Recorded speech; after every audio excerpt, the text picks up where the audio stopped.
வர வர சில நியூஸ்கள் பார்த்துன்னு வந்து நான் ட்ரை பண்ணி கொண்டிருக்கேன்.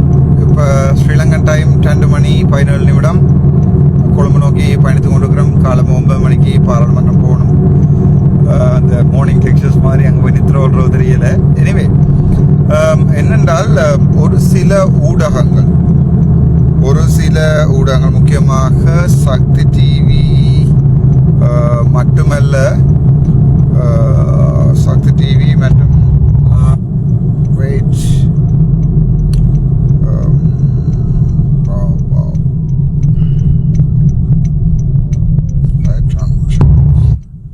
சக்தி டிவி மற்றும் ஒரு சில ஊடகங்கள் நான் பார்த்தேன்னா, என்னென்றால் தங்கை கௌசல்யா வந்து அரெஸ்ட் பண்ணப்பட்டுட்டு மற்றது ராமநாதன் அர்ச்சுனா வந்து அரெஸ்ட் பண்ணப்பட்டு பிணையில் விடுவிக்கப்பட்டார் என்றெல்லாம் ஊடகங்களில் நியூஸில் போட்டு கொண்டிருக்கிறீங்க. 2 விஷயம் கேட்கணும். ஒன்று, அது வந்து தயவு செய்து உங்களோட அடுத்த முறை எல்ஓடி, அதுக்கு அடுத்தது கொமர்ஷியல் கோர்ட்டில் நாங்கள் சந்திக்க வேண்டி வரும். இந்த 2 நான் போய் ஃபோன் பண்ணுறேன். முக்கியமாக ஐபிசி போன்ற தரங்கட்ட ஊடகங்கள், அது பாஸ்கரனா இருக்கட்டும், யாராக இருக்கலாம், ஒரு லெவலுக்கு மேலே லிமிட்டுக்கு மேலே போயிடாது. அந்த ஊடகங்களில் உங்களோட யூடியூப்பில் உங்களோட கொமெண்ட்டை பார்க்கவே நம்ம எப்படி கிளிக்கன்னு உங்களுக்கு தெரியும். ஸோ இந்த ஊடகங்கள் ஒரு சில விஷயங்களை போடைகளும் உண்மைத்தன்மையாக இருக்கணும். நீங்கள் சரியான பிளவுறீங்க.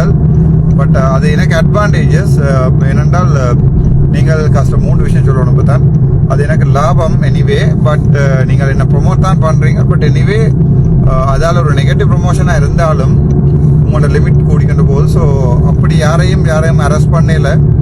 பாராளுமன்றத்துலேருந்து எனக்கு கடிதம் வந்திருந்தது.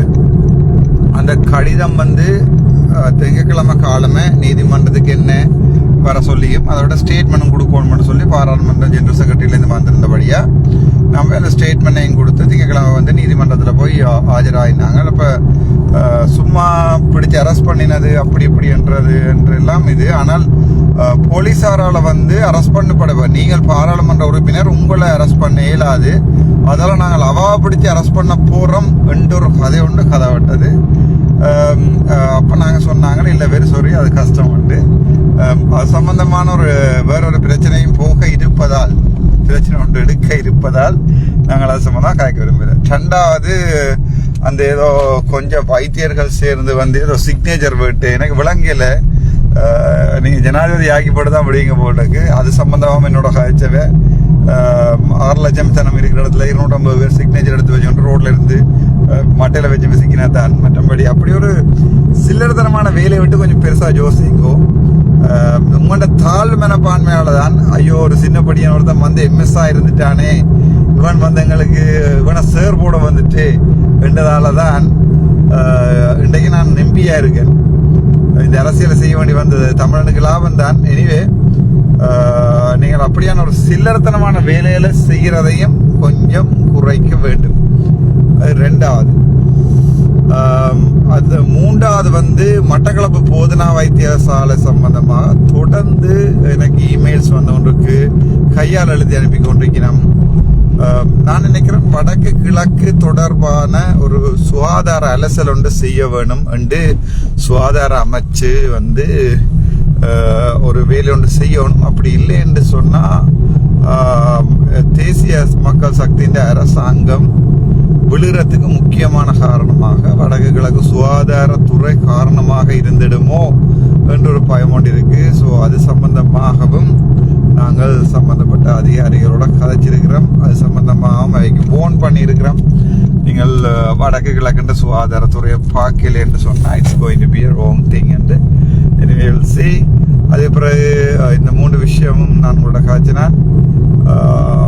யாரையும் பிடிச்சி அரெஸ்ட் பண்ணல, அப்படி அரெஸ்ட் பண்ண மேலே இருக்க மாதிரி இது ஒன்றும் பயங்கரவாத தடை சட்டம் இல்லை. எனிவே